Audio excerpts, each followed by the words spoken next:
We change our experience of reality by wearing a pair of glasses. Magnifiers and telescopes enable us to see what we couldn't previously see. Bifocals change our perception of depth. And sunglasses, how about sunglasses? They change our perception of color and shade. For political scientists, this also holds true. We need new instruments to look at the government and how it works. Political scientists need new perspectives, new methodological approaches to look at government. And the question of my talk is whether we should reconsider actually the notion of government. So my simple answer is yes, but let's see how. But again, what Thomas Kuhn meant by paradigm shift, these instruments, this is called paradigm shift. And I'll tell you why we need to change our paradigm. This is, how many provinces do we have in Canada? 10, thank you very much. Yeah, so I'm not a Canadian citizen, but anyway. Yeah, and how many territories do we have in Canada? 3. Thank you very much. Have you ever been to one? No. Okay. A couple of months ago, I went to the Yukon to see the Northern Lights. But what I saw was actually nothing, to be honest. White smoke was what I saw.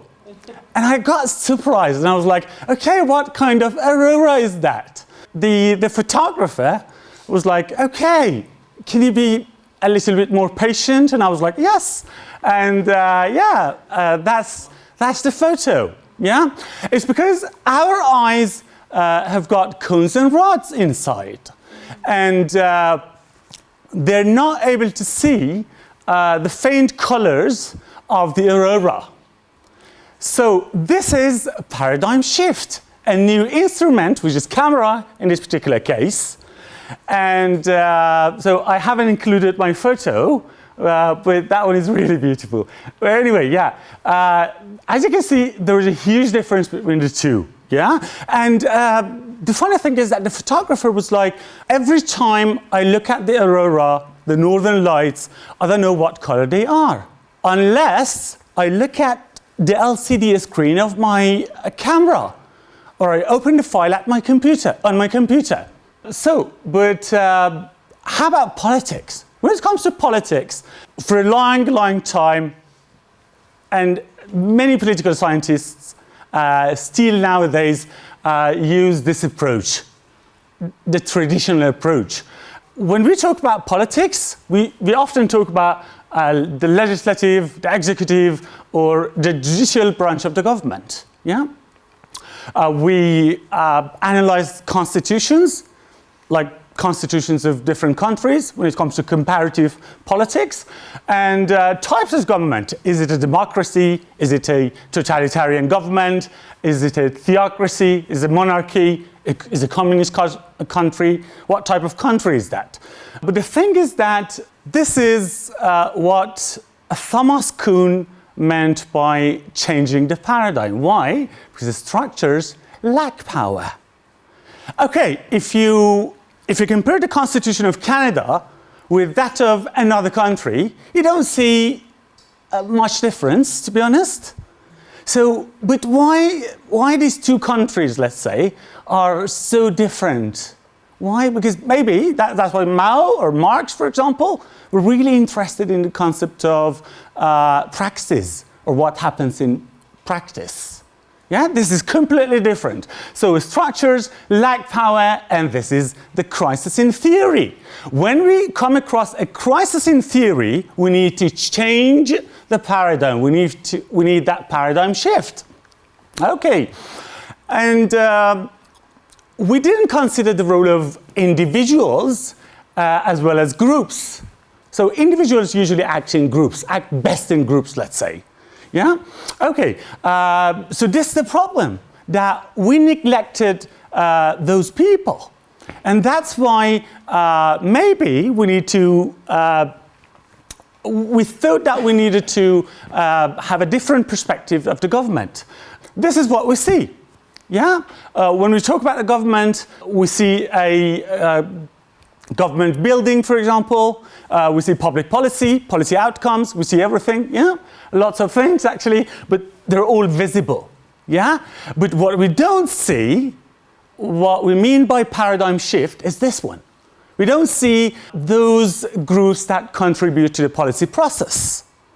And this is the problem. Why? Because without them, we're only talking about tangible things, not intangible, not the invisible part of politics. So let's say politics consists of both informal politics and formal politics. So what we see and what we analyze mostly is the formal side of politics. But how about professionals? How about trade associations? How about dental associations? How about teachers' unions? Yeah? How about labor unions? We usually don't take them into account, and this is a problem. So it's exactly like the iceberg, yeah, this iceberg. When we analyze politics, we usually analyze the tip of the iceberg. When it comes to the invisible part, we don't usually analyze it. So we neglect it completely. So that's why we need that jump. Leap of faith, is that? Yeah, leap of faith. I like that term. Yeah, I'd heard it before. Yeah, I read it somewhere.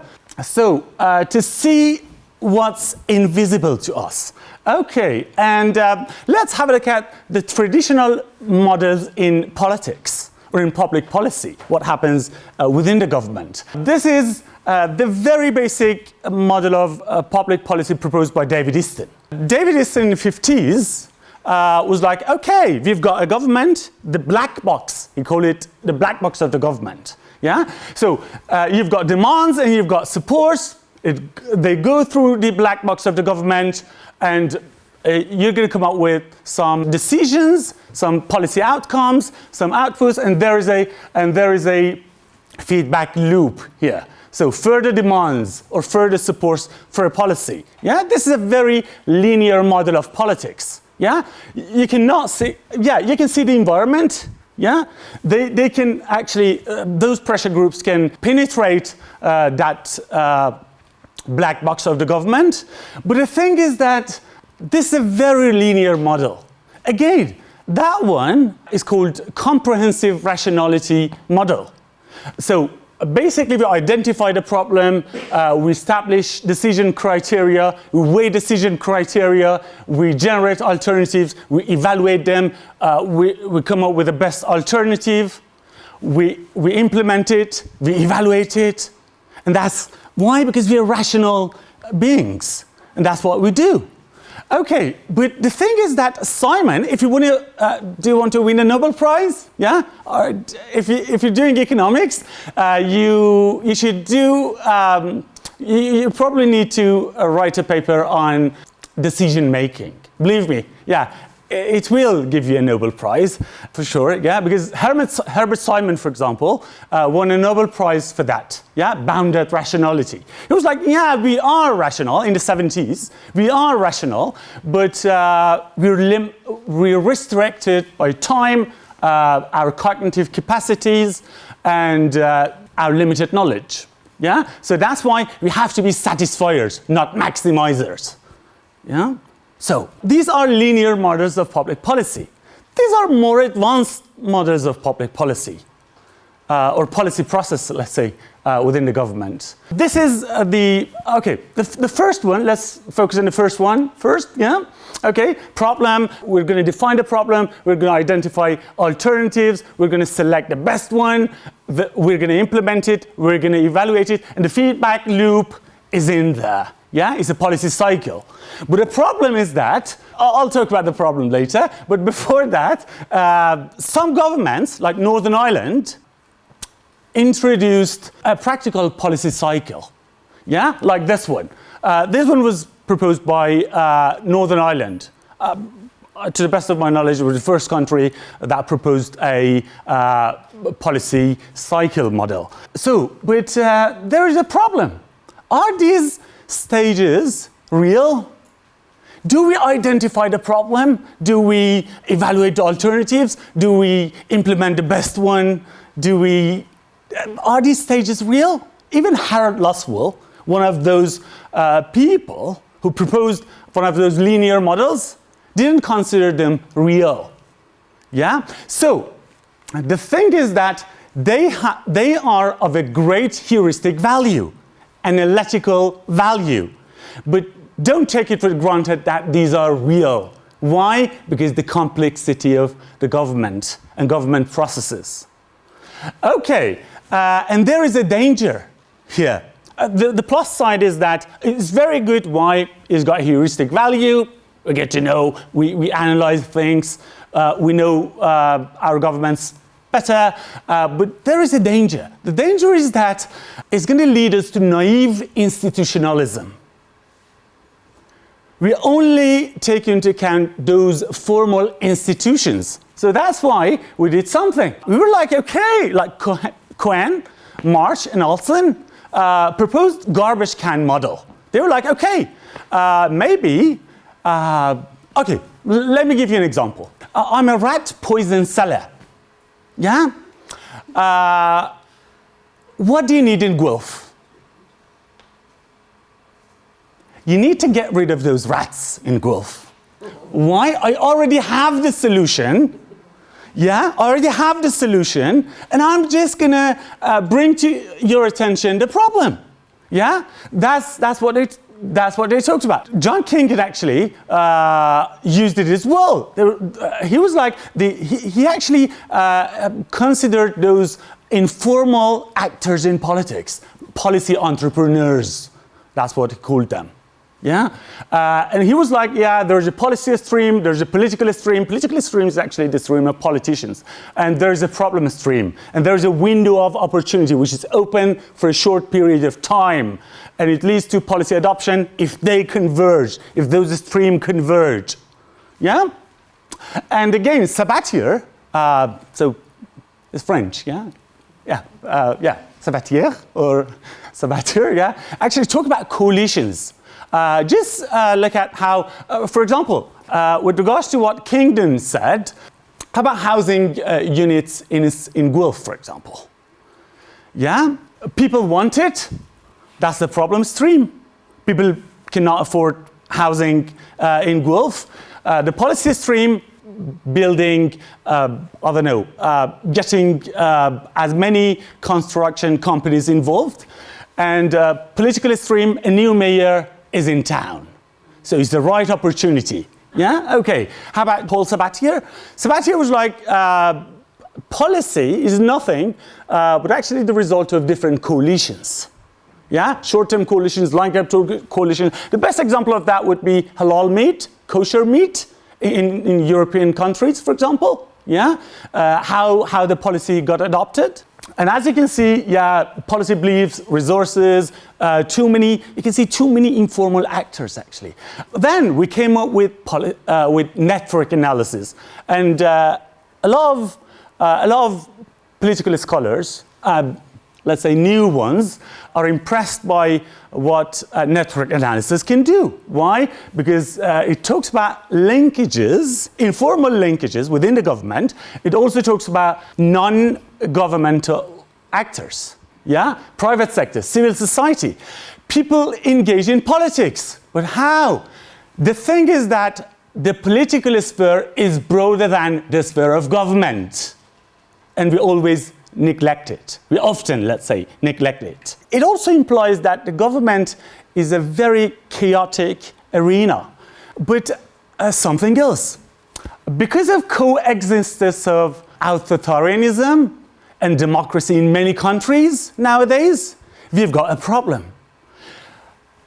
Macro level political theories are not able to describe our political systems, our government. So what we do, we're going to focus on the meso level of analysis. Why? To show how governments work in practice.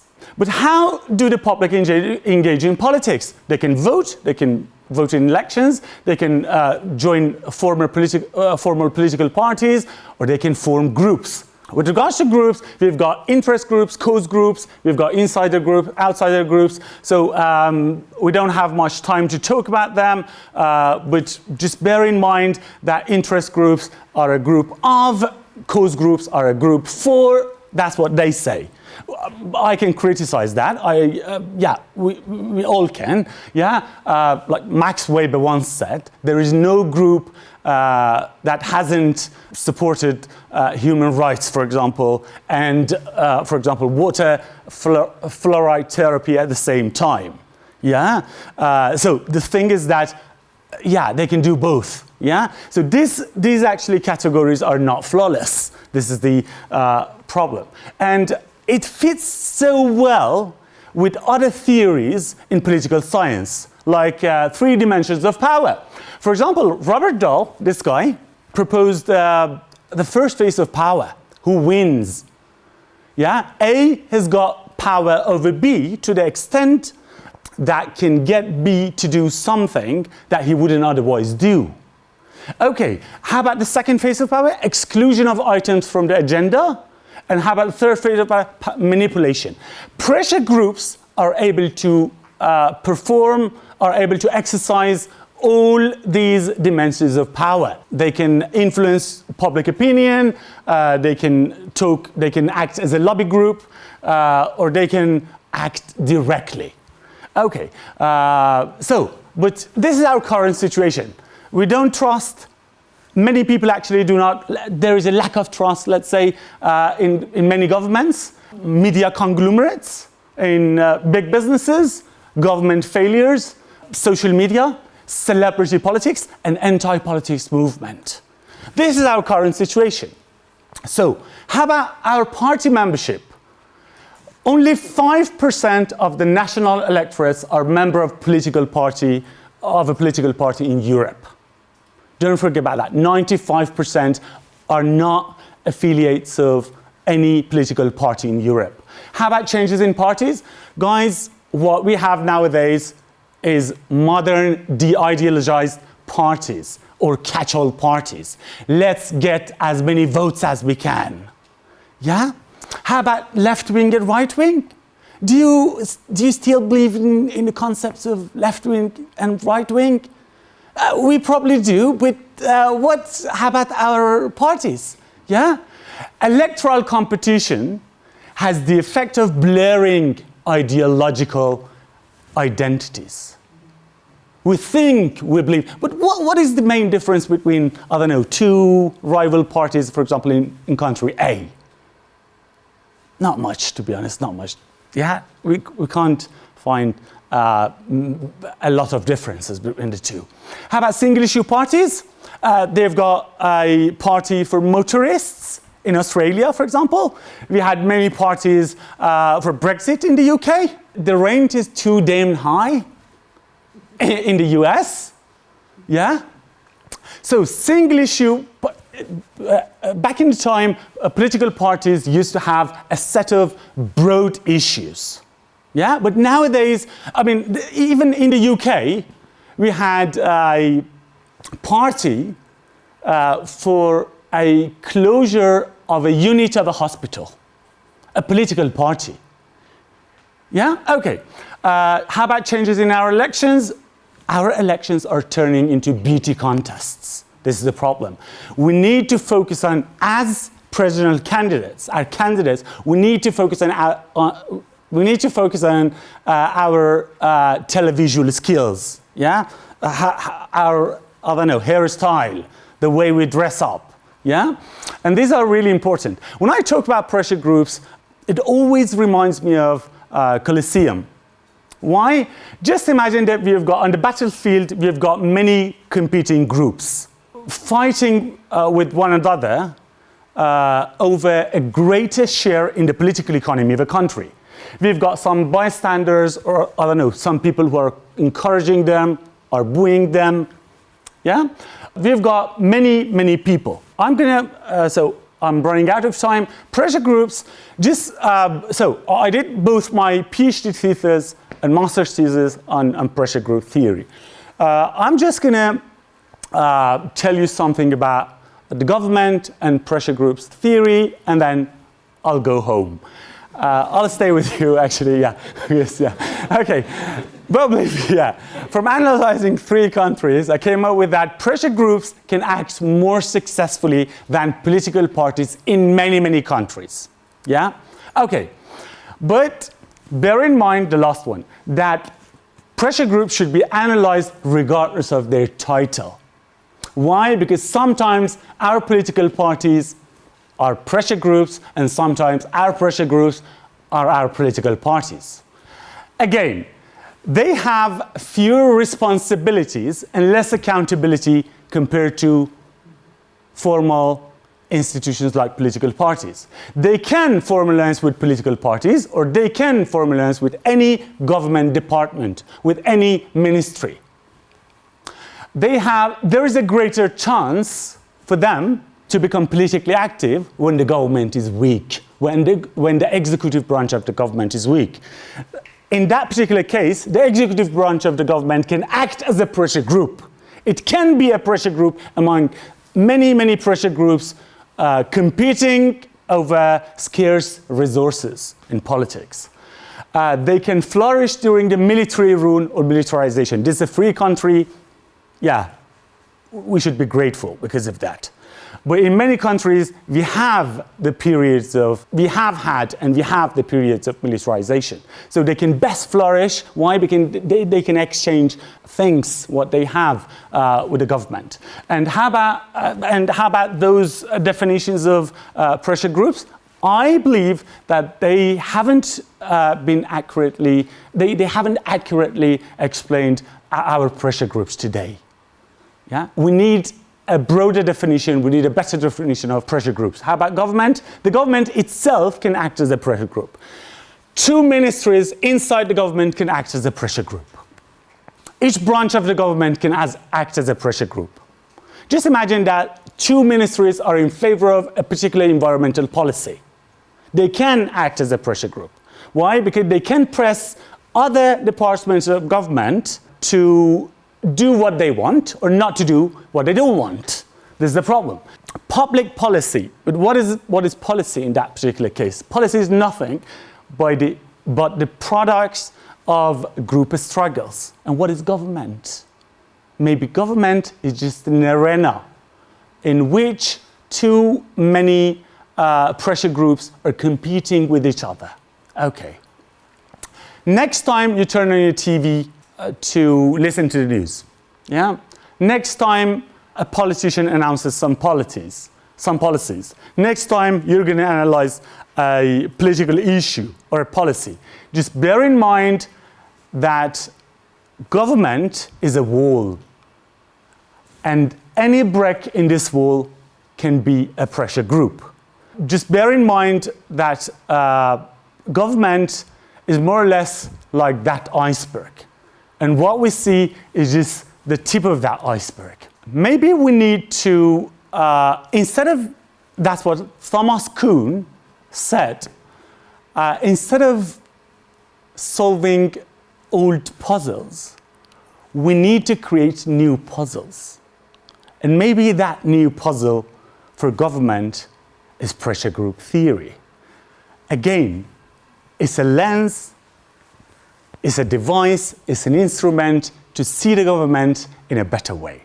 Thank you very much for listening to me.